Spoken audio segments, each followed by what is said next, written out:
retour sur le plateau de TV Finance. Il est 9h18. On va se focaliser sur quelques paires de devises et quelques informations marquantes les concernant. Et vous le voyez, Philippe Lermy nous a rejoint. Bonjour Philippe.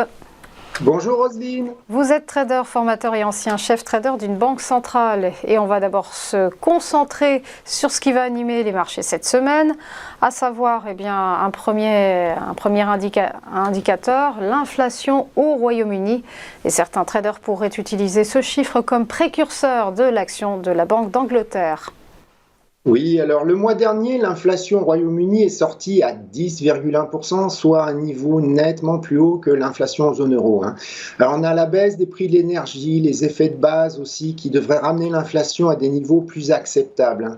Il y a aussi la hausse des salaires qui semble s'agir, c'est ce qu'on a vu avec la dernière enquête de la Banque d'Angleterre auprès des patrons d'entreprises. Alors si l'inflation sort à 9,8% comme l'attendent les économistes, ça serait la première fois que celle-ci repasse la barre des 10% depuis le mois d'août dernier. Alors, on surveillera surtout l'inflation hors alimentation énergie, si elle baisse aussi rapidement que la dernière fois, car dans ce cas, certains traders utiliseront ce chiffre, comme vous l'avez dit, comme précurseur de l'action de la Banque d'Angleterre. Et si ça n'était pas le cas, il est probable que les traders institutionnels, attendront la réunion de la Fed plutôt que celle de la Banque d'Angleterre pour prendre une décision d'achat ou de vente sur la paire GBP-USD. Alors vous venez de l'évoquer justement, la réunion de politique monétaire de la Fed. On va tout savoir ce mardi, c'est ça. La Fed va-t-elle changer sa politique monétaire suite à la faillite de la SVB ? Oui, alors la Fed, elle se réunit toujours un mardi et un mercredi pendant 2 jours. Donc le résultat, ça sera mercredi, je vous rappelle, c'est à 19h, parce qu'eux, ils sont déjà passés en heure d'été, c'est pas à 20h. Alors, la Fed, elle fait face à un dilemme, à savoir entre rester crédible concernant son combat contre l'inflation et assurer la stabilité financière après la faillite de la Silicon Valley Bank. Alors, il est vrai qu'on voit l'inflation qui continue de refluer aux USA, elle est à 6%, je vous rappelle qu'au plus haut, elle était à 9,1%, mais le phénomène est plus lent si on exclut l'alimentation et l'énergie, et c'est ça le problème. Donc, mais si on regarde le graphe là, que vous avez à l'écran, à part la confiance des consommateurs américains qui ralentit, on voit que depuis le 1er février 2023, la quasi-totalité des chiffres économiques qui ont été publiés récemment restent plus forts que prévu. C'est la courbe orange qui monte et qui a aidé le dollar index à monter. Alors, ça lui a permis de reprendre la vigueur jusqu'à la réunion de la BCE la semaine dernière. Alors on voit les taux directeurs de la Fed sont actuellement à 4,50, 4,75% et le marché est partagé. Il s'attend mercredi à une hausse supplémentaire de 25 points de base, alors à 58% ou alors à des taux inchangés à 42%. C'est quand même un sacré revirement, car il y a seulement 10 jours, le marché pensait à une hausse plus forte, je dirais 50 points de base et à hauteur de 40% de probabilité. Donc 50 points de base, c'est d'ailleurs ce qu'avait suggéré M. Powell, le président de la Fed, lorsqu'il avait été auditionné au Congrès, au comité bancaire, devant le comité bancaire du Sénat américain, début mars.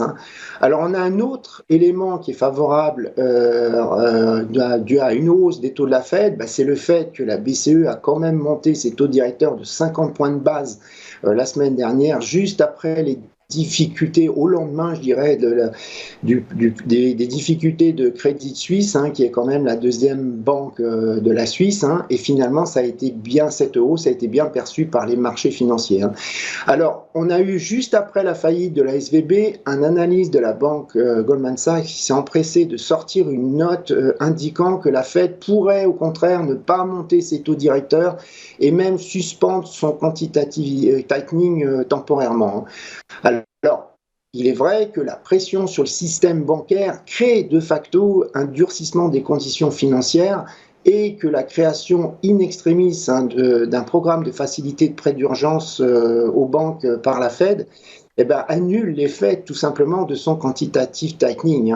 Alors on pourrait penser aussi que même si la Fed maintient ses taux directeurs inchangés lors de cette réunion, celle-ci pourrait utiliser la mise à jour de ses prévisions économiques et la conférence de presse qui va suivre pour maintenir une attitude agressive vis-à-vis de l'inflation.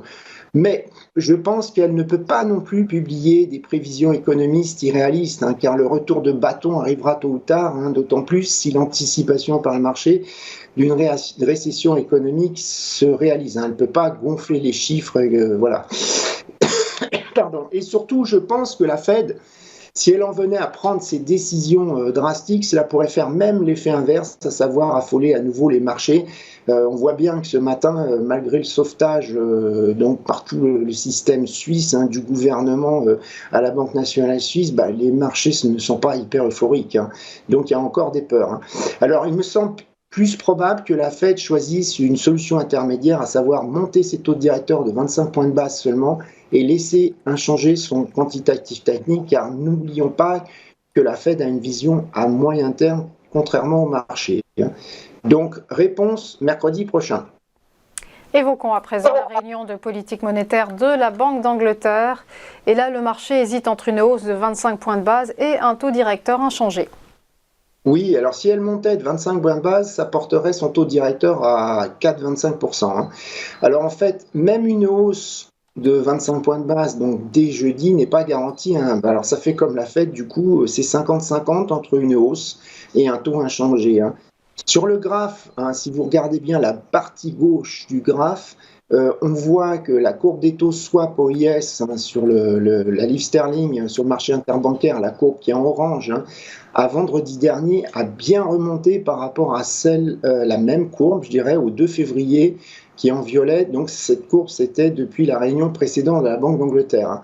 On voit bien aussi que le taux terminal, hein, le sommet de cette courbe, est anticipé à 4,1980% dans 9 mois, enfin ça fait 4,20%, quoi. Donc, vous voyez, si elle montait à 4,25, on y serait déjà. Hein. Donc, voilà. On voit aussi qu'on va avoir un plateau qui va durer 12 mois, d'après l'anticipation des marchés, avant une baisse du taux de la Banque d'Angleterre. Voilà. Donc, le marché pense qu'il reste une seule hausse de 25 points de base à réaliser. Donc, si c'est pas aujourd'hui, ça sera bientôt. Mais voilà. Pour mémoire, la Banque d'Angleterre est la première banque centrale la première des banques centrales du G10 à avoir entamé un cycle de hausse des taux. Et finalement, cela pourrait être aussi la première à le terminer. Hein. Alors, si jamais c'était le cas, évidemment, elle ne nous le dira pas, en tout cas mercredi prochain, ça c'est certain.